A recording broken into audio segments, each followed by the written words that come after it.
오늘 우리 학생들이나 우리 청년들에게 우리 임마누엘 은혜재단이 여러분들에게 제공할 수 있는 말씀은, 어렵고 힘든 세상이 여러분들에게 다가올수록 여러분들이 이 세상을 순응하고 이 세상의 법대로 순리대로 살아라, 이렇게 말을 하는 것이 아니라, 복음이 여러분들에게 제공할 수 있는 유일한 하나님의 말씀은, 그럼에도 불구하고 어렵고 힘든 상황과 세상 속에서 우리가 존재하더라도 변하지 않는 하나님을 의지하고 변하지 않는 하나님의 말씀의 법대로 살아야 한다라고 하는 것을 우리가 깨달아야 될 줄로 믿습니다. 그래서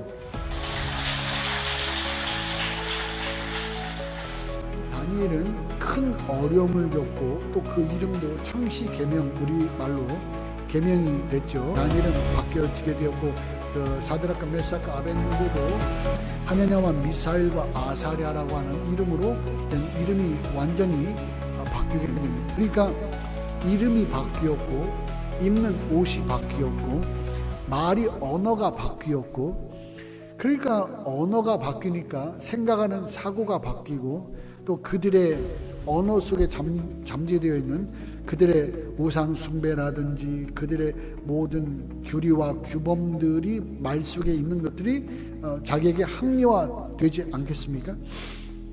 그런데 이 다니엘과 세 친구 하냐냐와 미사엘과 아사랴는 어떤 환경 속에서도 세상을 합리적으로 보지 않았다는 사실이 우리에게 굉장히 큰 도전을 주고 있습니다. 우리 청년들이, 또 우리가 젊은 10대와 20대를 지금 살아가고 있는데, 우리가 많은 부분에서 합리화할 수 있죠. 받아들일 수 있고, 그럴 수 있다라고 생각할 수 있을지 몰라도, 성경이 우리에게 말하기를 다니엘이라고 하는 사람은 그때 당시에 그럴 수 있다라고 하는 환경 속에서도 오직 하나님을 의지하고 살았다는 사실이죠. 우리가 하나님을 의지하고 살아갈 때에 굉장히 답답하고 미련하고 뭔가 뒤처지는 것처럼 보일지 몰라도, 여러분, 세상에 뒤처지는 것은 괜찮아요. 하지만 믿음에 뒤처지지 말기를 주님의 이름으로 축원합니다. 우리 인간들과 하나님의 다른 점이 뭐냐면요, 우리 인간들은 아무리 똑똑하고 대단하고 진짜 내 주먹을 믿어라, 내 머리를 믿어라, 아무리 그렇게 세상 말로 그렇게 난리 법석을 쳐도 우리 인간은 죽는 인간이에요. 우리는 죽어요. 그렇게. 하지만 하나님은 영원하신 분이에요.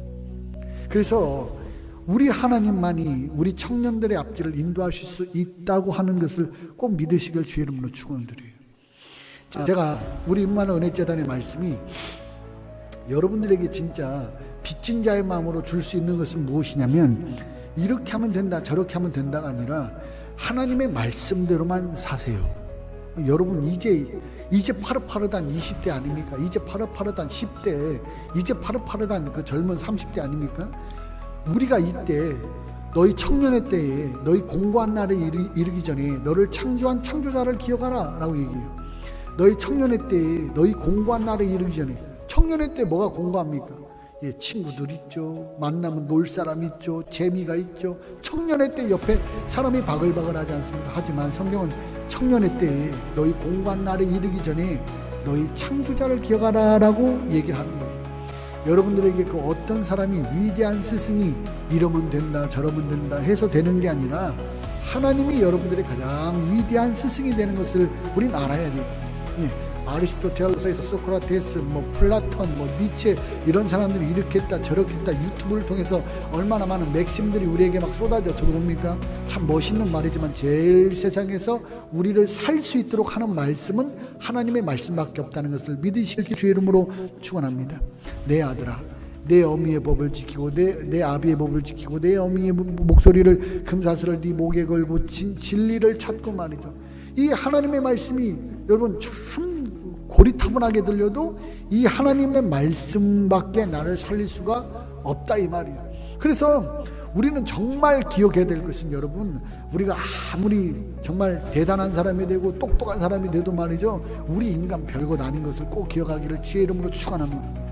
지금 죽으면 아무것도 아닌 거예요. 그래서 우리는 아무리 힘들어도 살아있는 사람이 죽어있는 것보다 나은 거예요. 그래서 우리는 꼭 이 생애가 있을 때, 우리 생명이 있을 때에 하나님의 말씀대로 순종하기를 주님의 이름으로 축원합니다. 이 다니엘도 이 다니엘도 이민자로서 굉장히 어렵고 힘든 삶을 살았어요. 그런데 하나님께서 이 다니엘에게 지혜를 주시고, 하나님께서 이 다니엘과 사드락과 메삭과 아벳느고의 하나냐와 아사엘과 미사엘에게 말이죠, 그들에게 뭔가 배경이 되어 주시니까 이들이 뭔가를 하기 시작한다 이 말이죠. 우리는 하나님의 은혜를 잊지 말고, 사자 목사님의 은혜를 잊지 말고 항상 그렇게 은혜를 가슴속에 새기고 살기를 주님의 이름으로 축원합니다. 옛날 한국말에 은혜는 흐르는 물에 새기고 원수는 이 자기 가슴에 새긴다는 말이 있어요. 이 인간의 미련한 모습이 그대로 담겨져 있어요. 한번 서운한 거, 한번 삐진 거, 한번 내 마음에 좀 그랬던 거는요, 여러분 죽을 때까지 그것이 잊혀지질 않습니다. 그거 잘 가다가도 갑자기 막 말이 튀어나와가지고 뭐 그때 그러고 참 이거 인간이라는 것이 얼마나 추접스러운 인간인지 몰라. 그런데 하루하루마다 우리가 오늘도 감사해야 될 것이 얼마나 많이 있습니까? 여러분, 우리 친구들 무거운 바벨 덤벨 같은 거 들 때 말이죠, 진짜 하나님께서 한번 우리 잡으면요 그 덤벨 못 들어요. 그리고 하나님께서 지금 우리 신진대사를 잡아주시니까 지금 우리가 침 흘리지 않고 살아가는 것이고, 아무튼 하나님께 감사하지 않은 것이 없다고 하는 것을 우리 꼭 믿으시길 주 이름으로 축원해요. 아멘. 우리가 왜 공부를 지금 이렇게 합니까? 그것도 하나님께서 우리에게 지혜를 주셔서 우리가 공부를 하게 되는 것 아닙니까? 창세기 14장을 보게 되면 요셉이 꿈을 꾸게 되는 모습을 우리가 보게 됩니다. 요셉도 오늘 다니엘과 같이 그렇게 어려운 삶을 살았죠. 바로가 하루는 꿈을 꾸는데 7마리의 암수가 강가에 나와가지고 7마리 암수가 강가에 나와가지고 좋은 풀들을 뜯어 먹었어요. 그런데 갑자기 강가에서 또 아주 흉측하고 뼈밖에 안 남은 암소가 나와가지고 그 7마리 살찌고 아름다운 7마리 암소를 갖다가 다 잡아먹어버렸어요. 바로가 자다가 그 꿈을 꾸다가 얼마나 무섭고 놀랬는지 말이죠. 식은땀을 흘리면서 잠에서 벌떡 일어났어요. 그런데 너무 지쳐가지고 다시 벌떡 일어나자마자 또 잠이 들었어요. 또 잠이 들었는데 이번에는 말이죠, 곡식이 있는데 그 곡식이요, 일곱 개의 곡식이 일어났는데 그 7개의 곡식이 얼마나 아름답고 얼마나 이쁜지 몰라요. 근데 그 뒤에 또 아주 그 쭉정이라 그러죠, 알맹이가 없는 그 곡식이요. 그 7개의 그 나쁜 것들이 일어나서 그 알곡 7개를 또 잡아먹어버렸어요. 이게 바로가 너무 놀래가지고 이제 뭐 그날 아침에 이제 잠 다 자고 박수와 무당과 술사들을 다 불러 모아가지고 내가 꿈을 꿨는데 말이지, 이 꿈이 어떤 꿈이냐 다 맞춰보라 막 얘기한 거예요. 그때 점쟁이도 있었고 술사도 있었고 박수도 있었고 다 있는데 아무도 그 꿈을 해석을 하지 못한 거예요. 그때 요셉이라는 사람은 어떤 사람이었냐면 성령에 감화 감동받은 사람이었어요. 우리가 성령에 감화 감동받은 사람이라고 생각하면 뭐 24시간 뭐 방언하고 뭐 24시간 무릎 꿇고 24시간 우리 그런 모습들만 생각하는데 그런 사람들은 아주 희박한 사람들이에요. 우리 사자 목사님 같이 주님과 동행하는 분들은 아주 희박해. 아주 희박해. 주님하고 동행도 하지 못하는 것들이 말끝마다 맨날 하나님 이런 거니까 하나님 이름이 모욕을 당하는 거예요. 근데 이 요셉이라는 사람은 어떤 사람이었냐면 주님께서 그 요셉에게 지혜를 허락해 주셨는데 그 지혜를 허락해서 그 요셉이가 그 꿈을 해석을 해 나갑니다. 뭐라고 그러냐면 그 미래를 주님께서 보여준 꿈이라는 거예요. 앞으로 7년 동안 진짜 대풍년이 일어날 거래요. 큰데 아주 큰 흉년이 일어나가지고 그냥 이 애굽이요 곡식으로 넘쳐날 거래요. 그러면 그때 그 곡식을 갖다가 말이죠 어떻게 해야 되느냐 했을 때 요셉이가 총명하고 머리가 좋고 말이죠 뭐 하나님을 잘 섬기는 사람을 세워가지고 그 곡식들을 잘 보관해 놓으라는 거예요. 왜?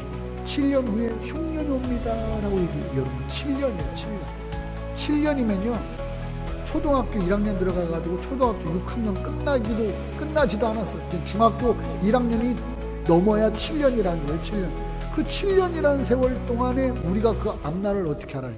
근데 우리의 미래를 아시는 분이 누구예요? 하나님이에요. 우리 여기 있는 우리 청년들 학생들, 여러분의 미래를 아시는 분은 하나님이에요. 그러니까 우리는 모르는 길을 가는 사람들이 아니라 아는 길을 가는 사람들이에요. 우리는 이미 주님으로부터 우리의 앞길이 어떻게 될 거라는 것을 이미 다 받았어요. 아는 길을 가는 사람이에요. 근데 어떻게 되느냐 그러면 우리가 그럼 잘 견뎌야죠. 초등학교 1학년 때 주님께서 말씀을 하셨어요. 근데 초등학교 1학년짜리에게 이해할 만한 말씀을 해야 되겠죠? 그러죠? 내가 좀 장성했어요. 그럼 이제 초등학교 2학년짜리에게, 그리고 장성하면 3학년짜리에게 할 말씀을 한단 말이에요. 예수님께서 변화산상에서 그 제자들을 데리고 갔어요. 보통 뭐 베드로는 항상 데려가고 뭐 야고보도 있고 뭐 그러겠죠? 요한도 있고. 근데 예수님께서 만약에 진짜 공평하시면 모든 사람들에게 다 예수님께서 변화되는 모습을 보여야 되지 않겠어요? 그리고 예수님께서 진짜 공평하시면 진짜 뭘 가르쳐 주실 때에 성경을 필사하는 사두개인도 부르고 하나님의 성전을 고치고 있는 레위인도 부르고 말이죠. 이 지방을 잡고 있는 바리새인도 불러가지고 하나님의 말씀을 다 들려주면 그들이 다 이해할 거 아니에요. 근데 그렇게 하지 않았어요. 주님께서는 12제자 중에서도 몇 명, 왜? 알아들을 수 있는 귀를 가진 사람들, 아니 그들도 못 알아들었다는 거예요. 그러니까 하나님께서는 왜 1년 전에는 이렇게 말씀하시고 또 지금은 이렇게 말씀하냐, 그때 하나님은 가짜고 그때 하나님 뭐냐. 정말 하나님 모르는 바보 같은 어린 아이들이에요. 하나님은요 우리가 장성하길 바라는 거예요.